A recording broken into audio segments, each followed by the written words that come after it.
Tapi kita lihat Rasul Paulus, apapun itu semua tantangan dia tidak khawatir. Yang penting kita benar di mata Tuhan, pasti ada pembelaan Tuhan. Tidak bisa tidak. Tapi kalau kita tidak mengikuti di dalam Tuhan,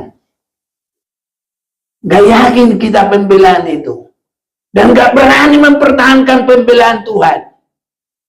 Tapi kalau kita benar di hadapan Tuhan, sudah mengalami diampuni, sudah mengalami penyucian darah Yesus, apalagi sudah mulai meningkat, semakin mau disucikan oleh firman. Jangan khawatir. Hamba-hamba Tuhan, ya, malaikat-malaikat Tuhan, artinya pelaku-pelaku yang mau menerima anjuran firman Tuhan, itu malaikat Tuhan. Ya, jangan khawatir kalau diaibkan, kalau dicela orang, kalau apa saja pun, jangan khawatir. Bahkan sampai seperti Rasul Paulus, ya, langsung sendiri, Tuhan sendiri membuat duri di dalam dia. Ya, ini saudara itu, Tuhan tahu apa yang baik bagi seseorang itu. Dan Tuhan tahu bagaimana Rasul Paulus kuat.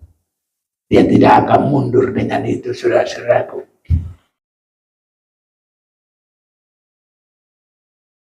Kita bersyukur kepada Tuhan. Tuhan beri kesempatan bagi kita saat ini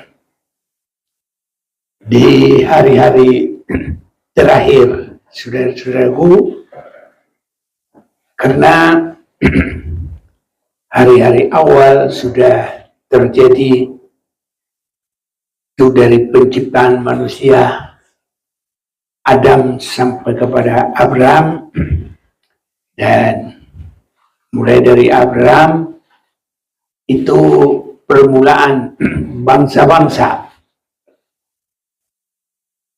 dan sesudah itu terjadi, saudaraku, lawatan Allah bagi manusia di dalam Yesus Kristus.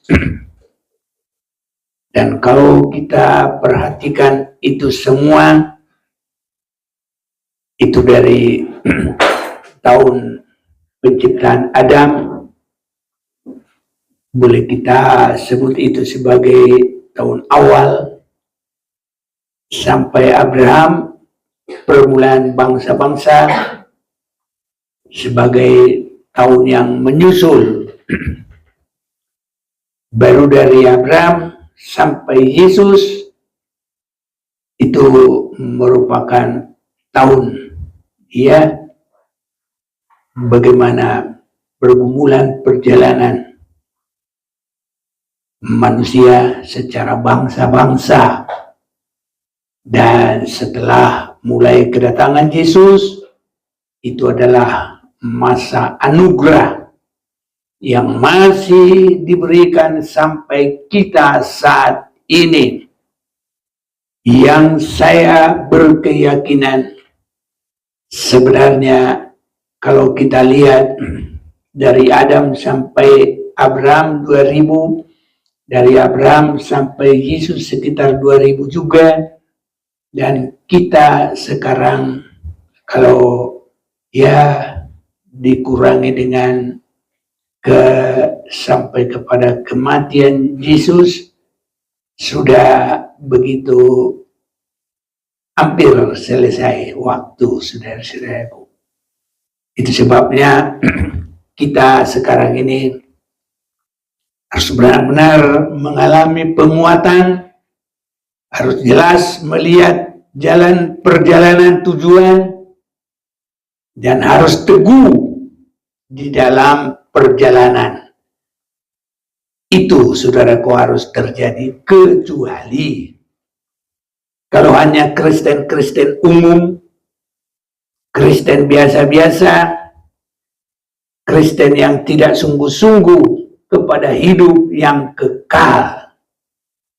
Karena tidak semuanya, saudaraku, biarpun percaya kepada Yesus, belum tentu semuanya bersungguh-sungguh untuk hidup yang kekal.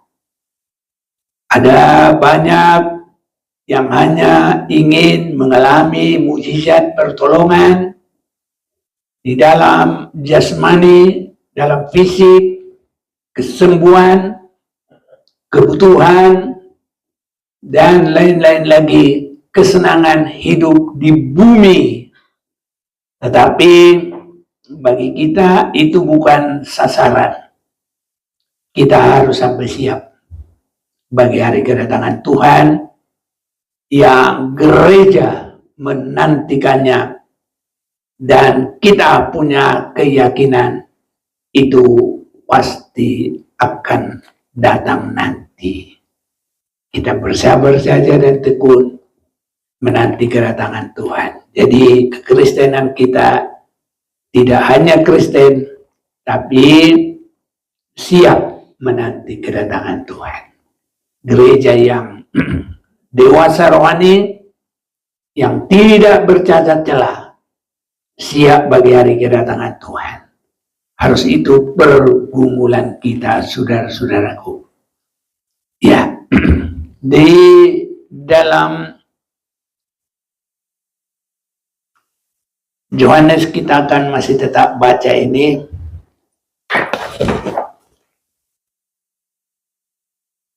Yohanes pasal 1,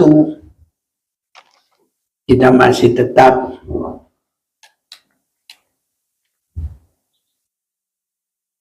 berawal dari ayat ini.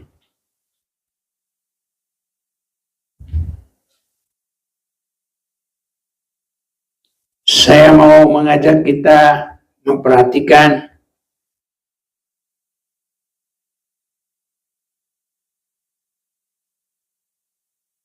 mulai ayat 45, atau kita mau gantian baca. Saya baca 45, saudara nanti 46. Filipus bertemu dengan Nathanael dan berkata kepadanya, kami telah menemukan dia yang disebut oleh Musa dalam kitab Taurat dan oleh para nabi, yaitu Yesus, anak Yusuf dari Nazaret, saudara. Kata Nathanael kepadanya, mungkinkah sesuatu yang baik datang dari Nazaret? Ketika kata Filipus kepadanya, mari dan lihatlah. Yesus melihat Nathanael datang kepadanya, lalu berkata tentang dia, lihat, inilah seorang Israel sejati, tidak ada kepalsuan di dalamnya. Nathanael kepadanya, bagaimana engkau mengenal aku? Jawab Yesus kepadanya, sebelum Filipus memanggil engkau, aku telah melihat engkau di bawah pohon ara. Kata Nathanael kepadanya, Rabi, engkau anak Allah, engkau raja orang Israel. Yesus menjawab katanya, karena aku berkata kepadamu, aku melihat engkau di bawah pohon ara, maka engkau percaya. Engkau akan melihat hal-hal yang lebih besar daripada itu. Bersama kita. Selalu kata Yesus kepadanya, aku berkata kepadamu, sesungguhnya engkau akan melihat langit terbuka dan malaikat-malaikat Allah turun naik kepada anak manusia. Saudara-saudaraku, di hari-hari yang lalu kita sudah dengar, bila kita memiliki paling awal ada kerinduan kepada Tuhan, Tuhan akan semakin membuka jalan untuk kita boleh lebih melihat Dia, untuk kita bisa mengikut dengan baik. Dan Tuhan juga akan mempertambah-tambahkan kemajuan pengiringan kita, kemajuan pertambahan kedekatan kita kepadanya. Karena kerohanian kita ini, saudaraku, bukan pengiringan yang mati, tapi adalah pengiringan yang berkembang. Banyak orang tidak merasakan, tidak mengalami, tidak memilikinya, tidak memperhatikan itu. Sehingga disebut banyak kekristenan yang hanya biasa-biasa saja. Jadi kita lihat di sini memiliki sesuatu kerinduan dan Tuhan pertambah-tambahkan pengalaman ya untuk maju di dalam Tuhan. Tuhan pertambah-tambahkan sehingga untuk memberikan kekuatan, untuk memberikan satu lebih bersungguh-sungguh, maka Tuhan tingkatkan juga pengalaman-pengalaman rohani sehingga kita boleh melihat bahwa Tuhan memberikan kepada Nathanael ini, engkau akan melihat langit terbuka dan malaikat-malaikat Allah turun naik kepada anak manusia. Melihat langit terbuka. Saudara-saudaraku, ini juga harus menjadi pengalaman kita. Dan kalau cara mereka melihat yaitu langit terbuka itu berbeda-beda. Ya, untuk kita juga di akhir zaman ini ada tersendiri. Kalau di dalam perjanjian lama, ya Yakub itu melihat juga langit terbuka dalam Kejadian pasal yang ke-28.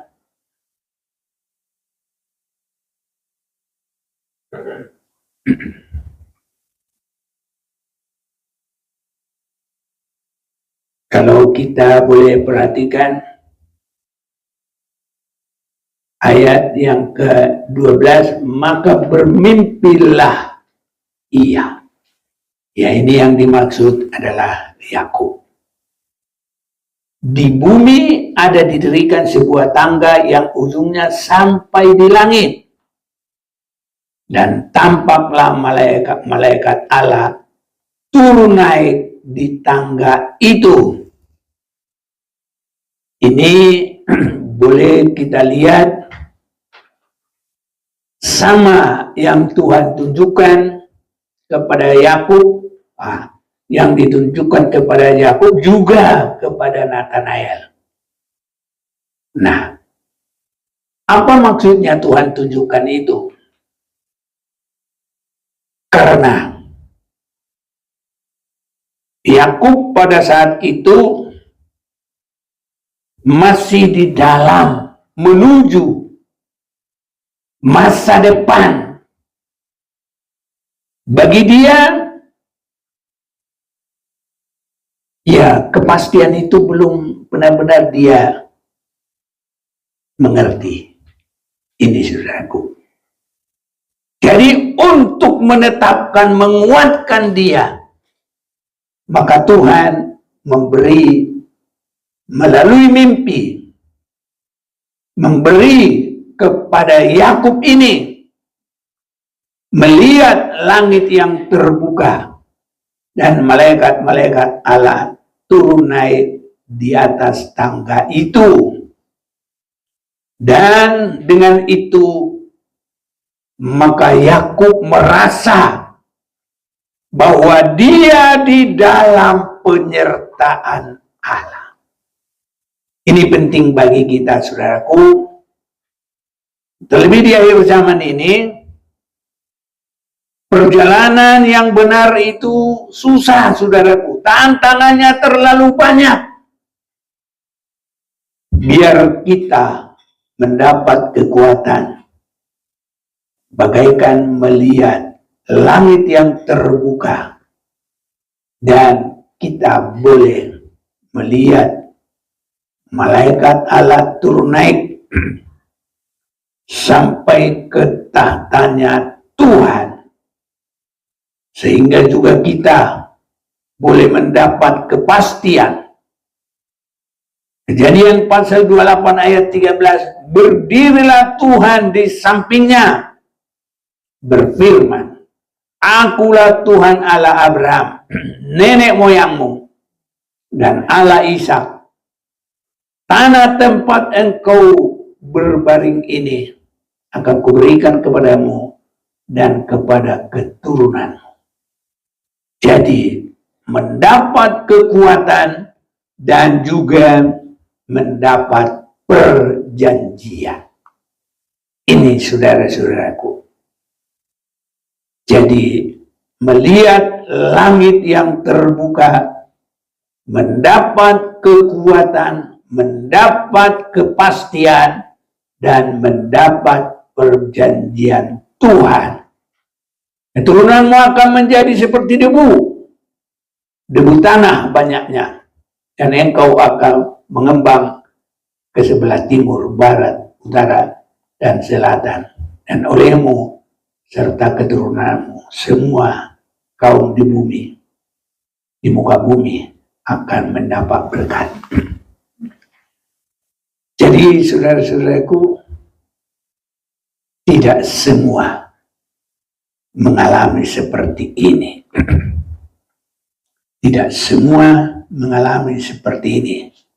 Dan dengan pengalaman ini, maka Yakub sangat mendapat kekuatan, kepastian, dan dia juga memberikan kepada Tuhan penyerahan hidup, akan terus di dalam Tuhan. Bahkan dia juga mengikuti Bapak Abraham. Dia memberikan 1/10. Dan batu yang kudirikan sebagai tugu ini akan menjadi rumah Allah. Dan segala sesuatu yang engkau berikan kepadaku akan selalu kupersembahkan 1/10 kepadamu. Ini bukan masalah nilai atau pemberiannya, tapi dia merasa dia sudah ada di dalam kerajaan Tuhan, dalam keluarga Allah. Ini saudara-saudaraku, sama dengan kita di manapun kita berada, ada PBB, ada apa semua, itu bukan karena kita berhutang, tapi itu karena kita warga. Ya, ini saudaraku. Jadi kita semakin mengerti. Nah, ini. Jadi Filipus melihat langit yang terbuka, melihat malaikat-malaikat Allah turun naik langsung kepada anak manusia. Jadi Yesus itu adalah jalannya turun naik. Jadi rupanya kalau Yesus berkata, aku jalan kebenaran dan hidup, itu terjemahannya belum selesai dalam Yohanes 14 ayat 6. Tapi harus juga jalan itu tidak datar, tapi jalan itu dari bawah ke atas. Nah, orang Inggris bilang vertikal. Itu jalannya, saudaraku. Jadi, kalau Yohanes 14 ayat 6, boleh tolong baca, bantu, biar kita padukan. Yohanes 14 ayat 6. Kata Yesus kepadanya, "Akulah jalan dan kebenaran dan hidup. Tidak ada seorang pun yang datang kepada Bapa kalau tidak melalui aku." Iya. Kalau datar saudara-saudaraku, ya terus di bumi aja itu. Ya, paling nanti menurut pelajaran siapa itu ya? Karena bumi ini, dia bilang bundar, kalau kita lewat dari sini, terus maju, nanti mungkin berapa tahun ketemu lagi di situ, ya di situ lagi ketemunya. Nggak ada kemana-mana. Tapi kalau ke atas, saudaraku, ya batallah itu syarat itu tadi. Karena kita bukan datar jalannya, tapi naik. Sebabnya, lalu kata Yesus kepadanya, "Aku berkata kepadamu, sesungguhnya engkau akan melihat langit terbuka dan malaikat-malaikat Allah turun naik kepada Anak Manusia." Jadi, saudaraku, kita semua harus bertumbuh dan harus naik. Iya, tidak boleh datar, saudaraku, ya. Kita tambah pengertian, tambah ilmu. Dulu saya juga lama, aku jalan kebenaran dan hidup. Saya dalam otak saya selalu paling datar. Itu. Tapi dengan kita melihat ini, bahwa di dalam Anak Manusia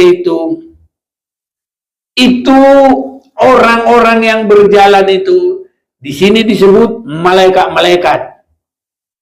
Tapi saudara-saudaraku, sebenarnya ini nanti menunjuk juga kepada orang-orang percaya, umat-umat Tuhan yang dipercayakan Tuhan, yang melakukan firman, pelaku-pelaku.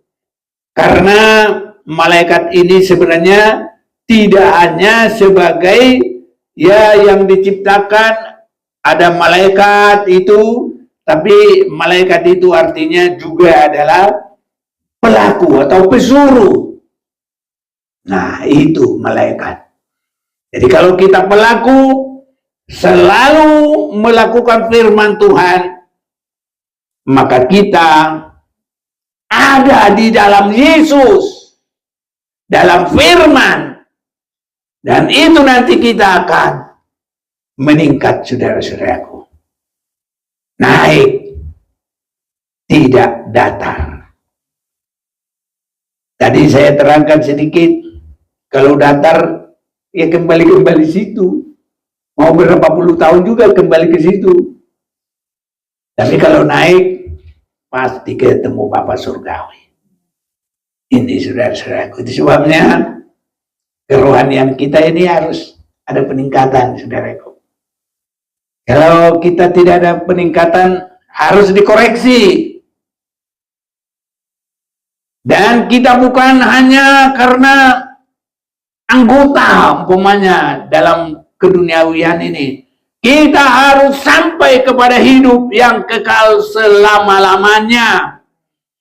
Jadi di dunia ini ada keanggotaan, tapi kalau kita keanggotaan kita adalah di sorga. Ini saudaraku. Dari situlah kita menantikan Yesus yang akan datang. Karena kewarganegaraan kita adalah di sorga, dari situlah kita menantikan Yesus yang akan datang. Nah, ini saudara-saudaraku ya.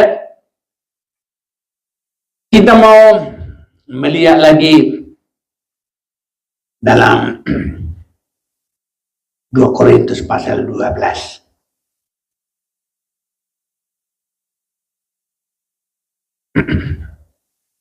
Dua Korintus pasal yang ke-12.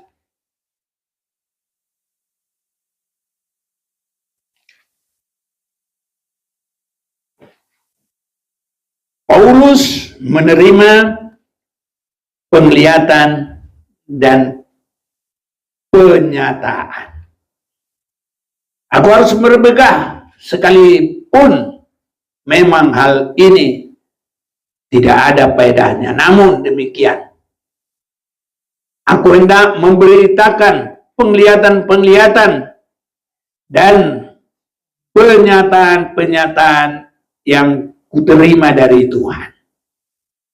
Aku tahu tentang seorang Kristen 14 tahun yang lampau, yang tadi dalam tubuh.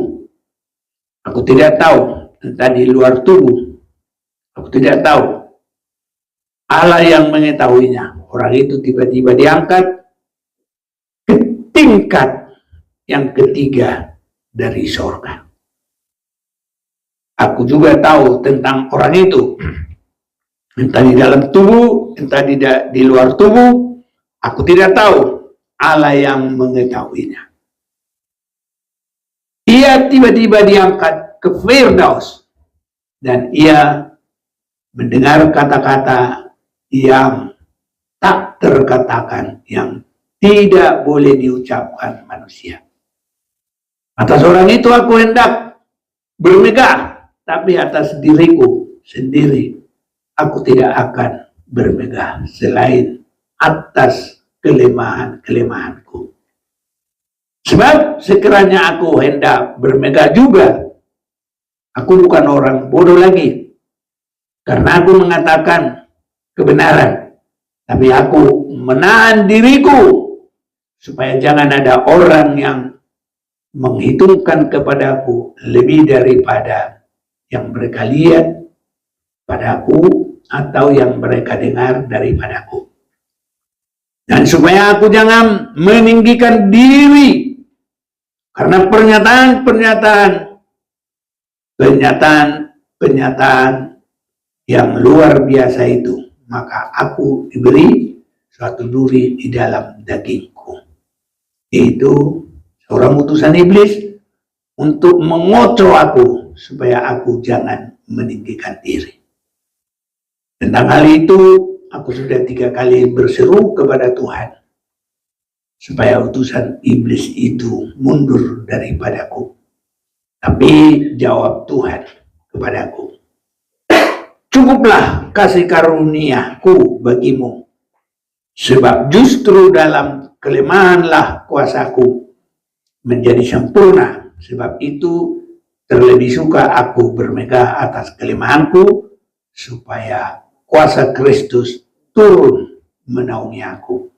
Karena itu aku senang dan rela di dalam kelemahan, dalam siksaan, di dalam kesukaran, di dalam penganiayaan dan kesesatan oleh karena Kristus. Sebab jika aku lemah, maka aku kuat. Saudara-saudaraku, bila kita memiliki pengalaman rohani ataupun kerohanian, kita tidak boleh sedikit pun membanggakan diri, terlebih sombong, merasa lebih baik dari orang lain. Rasul Paulus, untuk dia mengaku pengalamannya saja, dia tidak mau terlalu terbuka, walaupun kita bisa melihat bahwa apa yang dia bilang 14 tahun lalu itu adalah dia sendiri sebenarnya. Ya, karena kita bisa baca semua. Nanti dia juga mengaku ya bahwa itu dirinya sendiri. Ya, itu sebabnya ya Tuhan memberikan kepadanya yang melemahkan dia, tapi itu bukan berarti lemah di dalam rohani. Aku nggak bisa berdoa, aku lemah. Bukan kelemahan begitu. Sengaja diberi kelemahan tubuh supaya dia tidak ada kesombongan. Jadi bukan berarti kelemahan, kerohanian saya mundur, lemah. Bukan. Kerohaniannya tetap menyala-nyala. Kerohaniannya tetap maju, kuat. Dan ini harus terjadi bagi kita. Dengan mengadakan penglihatan adalah supaya menguatkan. Yakub tadi kuat dengan penglihatannya. Nathanael supaya semakin kuat, supaya semakin terarah, supaya semakin tekun. Rasul Paulus juga hanya supaya jangan sombong. Ya, kelemahannya itu Tuhan biarkan penyakit dalam dia. Nah, di sini saudaraku. Jadi kita apapun tidak boleh bersungut-sungut. Ya, bisa saja saudara-saudaraku. Tuhan sudah atur itu semua supaya semua baik.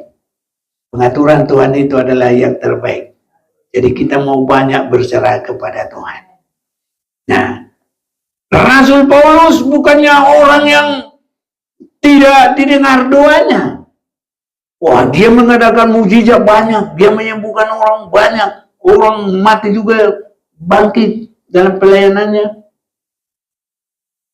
Tapi atas apa yang disebut duri dalam dirinya. Ada orang bilang itu penyakit mata. Ada orang bilang, tapi ya sudah, Alkitab nggak bilang begitu, nggak usah dipikir-pikir. Tapi namanya teologi ya, banyak sekali pendapatnya. Jadi begitu saudaraku. Ya? Tetapi itu adalah merupakan satu Tuhan buat satu kelemahan tubuh. Ya, supaya dia tetap ingat semua adalah anugerah Tuhan. Tidak ada sedikit pun yang kita banggakan. Mengapa berbahaya? Karena kalau sudah ada nanti sedikit pun bangga karena kemajuan, karena kerohanian, yaitu awalnya Lucifer. Dia sangat maju dalam Tuhan. Tapi karena kemajuan, dia ingin menyamakan diri dengan yang Maha Kuasa. Jadi kita lihat di sini Rasul Paulus supaya jangan ada kesombongan, Tuhan biarkan itu kelemahan tubuh di dalam dirinya. Ini. Itu sebabnya, karena itu aku senang dan rela di dalam kelemahan. Rela. Bukan kelemahan rohani tadi, kelemahan tubuh itu. Di dalam siksaan, di dalam kekurangan, dalam penganiayaan dan kesesakan. Oleh karena Kristus, jangan karena salah kita, saudaraku. Kalau kita karena salah dikatain orang, ya itu sebab akibat. Tapi kita tidak salah dikatai orang, ya sudah biarin aja. Itu berkat itu bagi kita. Bagi yang ngatain itu nanti kekurangan berkat, saudaraku. Ya, jadi kita nggak boleh ngatain. Nah, tapi kalau tahu kita dikatain orang, nggak usah sakit hati. Nanti tambah berkahnya. Ini saudara-saudaraku.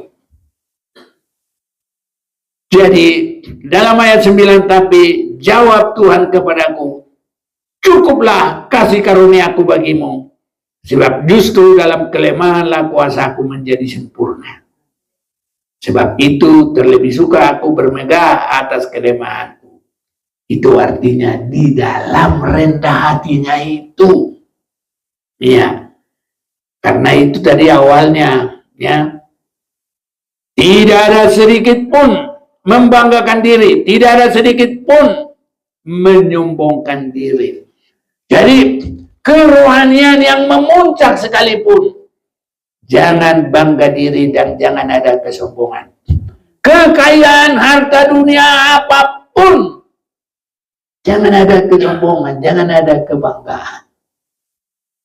Kalau saudaraku tidak sampai kepada hidup yang kekal, walaupun orang memiliki semua perkara dunia ini, maka sekaliannya tidak akan ada gunanya. Ya, itu sebabnya saudara-saudaraku, kita sudah melihat ini. Jadi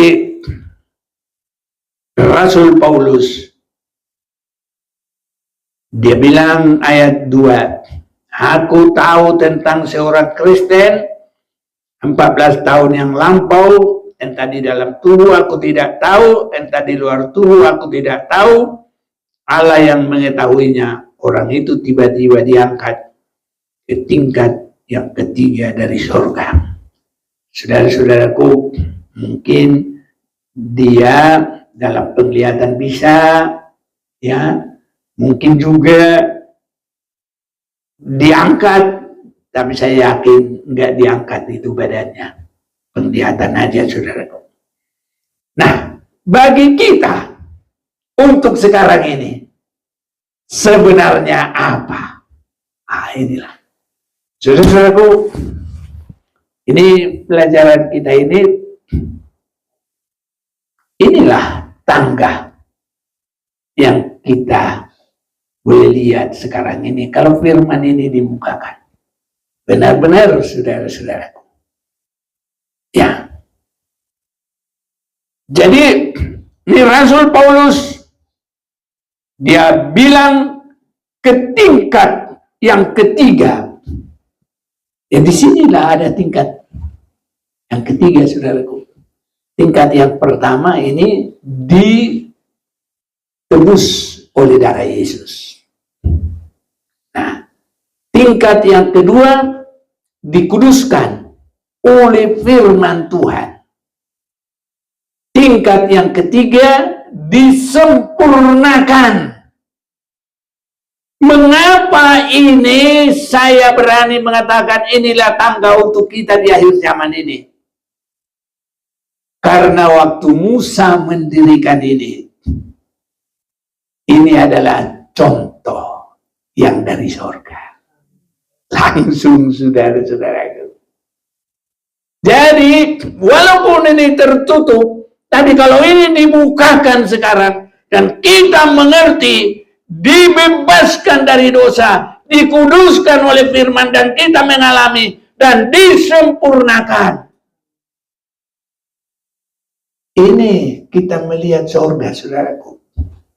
Karena pembuatan dari kemah sembahyang ini, pola keselamatan dari Allah ini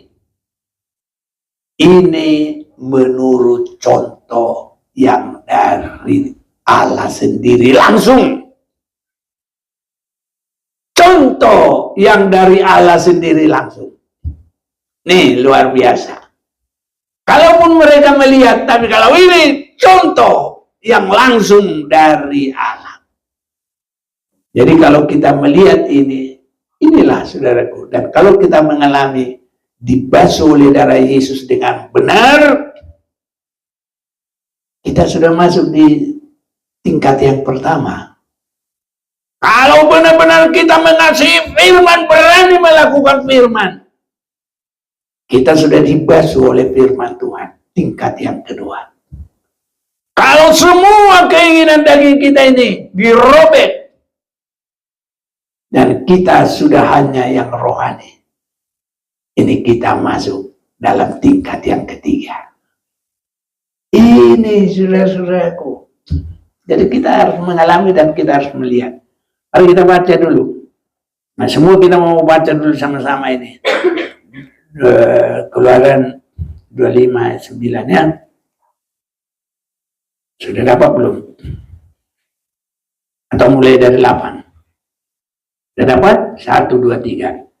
Dan mereka harus membuat tempat kudus bagiku, supaya aku akan diam di tengah-tengah mereka, menurut segala apa yang kutunjukkan kepadamu, sebagai contoh kemah suci dan sebagai contoh segala perabotannya. Demikianlah harus kamu membuatnya. Jadi ini saudaraku, kalau kita dibuka pengertian ini, kita sudah langsung melihat yang langsung dari Allah sendiri. Haleluya. Jadi kalau Yakub melihat, siapa lagi? Nathanael melihat, Rasul Paulus melihat juga, saudaraku. Tapi kalau ini langsung kata-kata dari Allah sendiri. Haleluya. Jadi bagaimana kita melihat kalau firman itu dibukakan? Dan Tuhan tidak membukakan ini bagi orang main-main. Tidak ada gunanya. Bagi orang yang masih belum ada di dalam dirinya sesuatu hal. Yang kita berikan kepada dia adalah mengenal Tuhan. Kenallah Tuhan. Nanti kalau kamu sakit, biar kamu disembuhkan. Itu. Kenallah Tuhan. Kalau kamu kurang duit, mintalah, maka akan diberi kepadamu. Contoh saudaraku, ya. Tapi kalau sudah ada kerohanian, kerinduan, baru ditingkatkan seperti Nathanael. Haleluya. Nanti sampai melihat, kita boleh masuk dalam tangga yang pertama penebusan darah Yesus dengan pengalaman sendiri. Haleluya. Makanya saudaraku harus nyata. Apapun yang terjadi, inilah pergumulan kita. Ya. Yang lama sudah berlalu, yang baru sudah datang. Kadang-kadang dunia ini bikin kita sakit. Kayaknya mau masuk kepada kekudusan, didongkel saja supaya kita berbuat dosa, supaya kita ingin ribut, supaya kita kacau segala macam. Ini perjalanan kita. Dan perjalanan kita terlalu banyak pergumulan. Tapi saudara-saudaraku,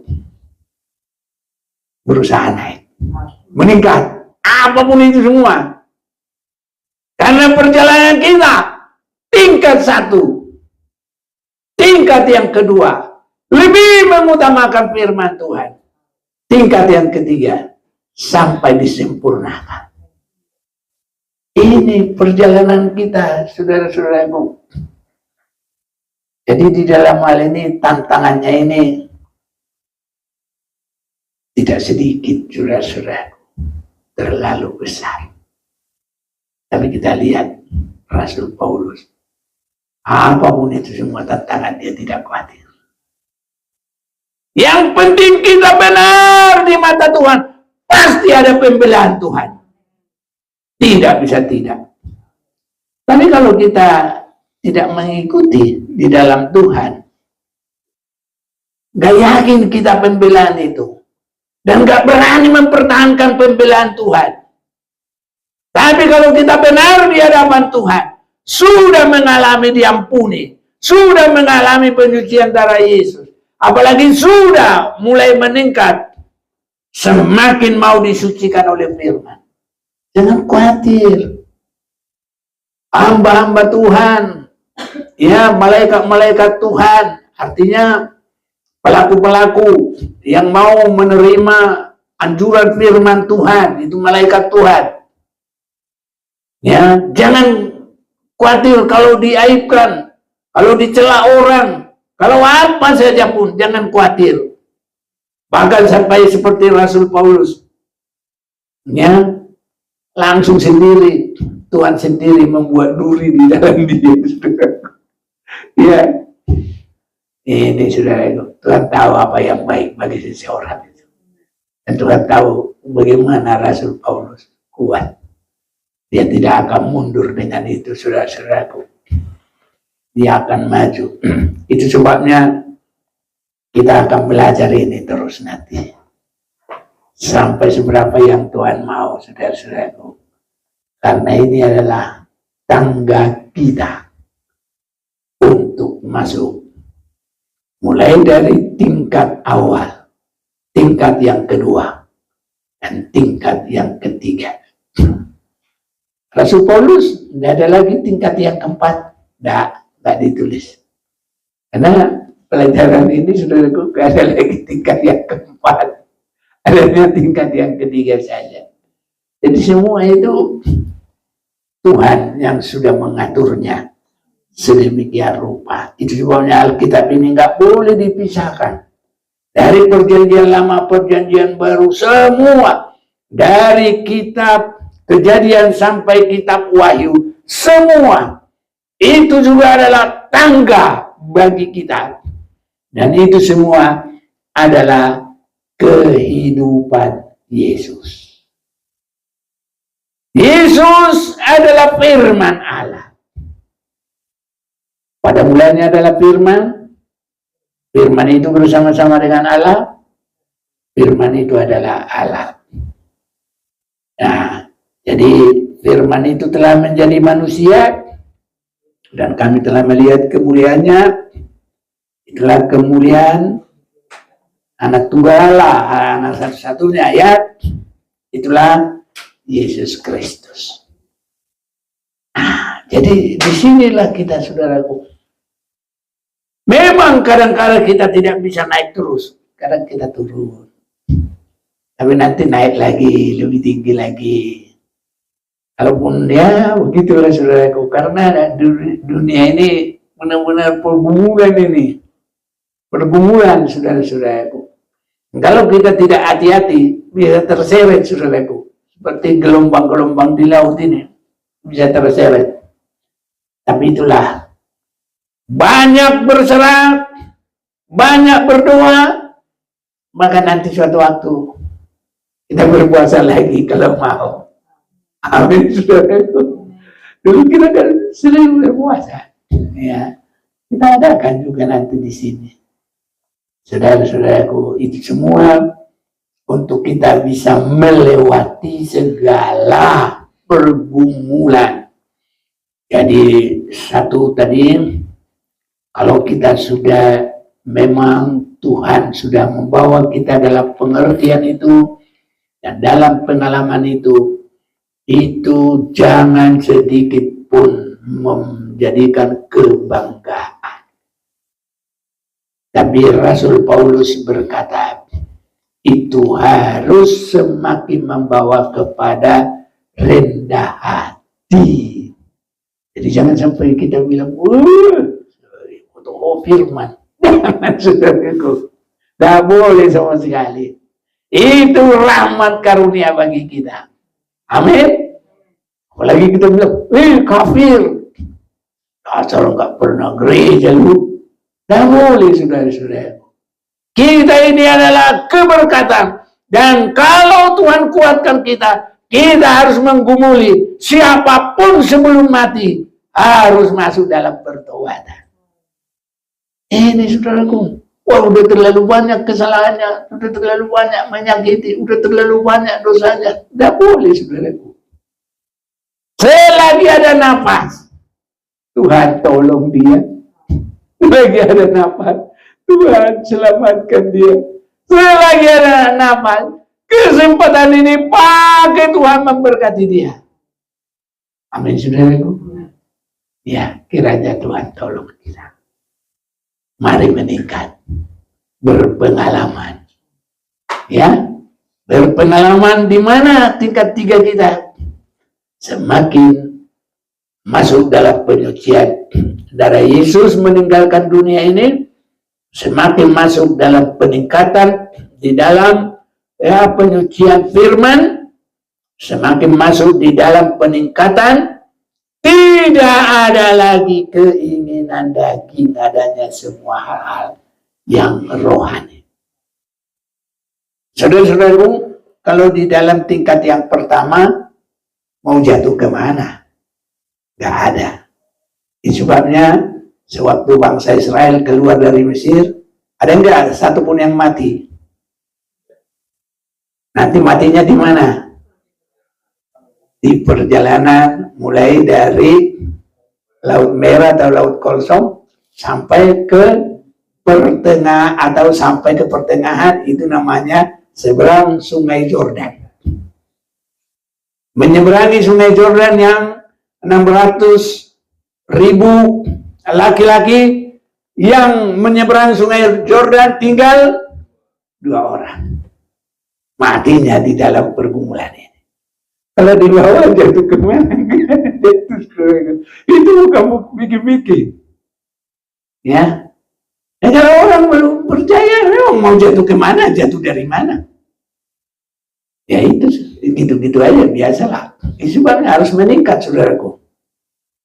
Kita harus bagaikan dalam anak manusia itu meningkat terus. Tapi kalau sudah dari ruangan suci itu, kalau tidak bersungguh-sungguh, sebabnya saudaraku, kita lanjutkan perjuangan ini.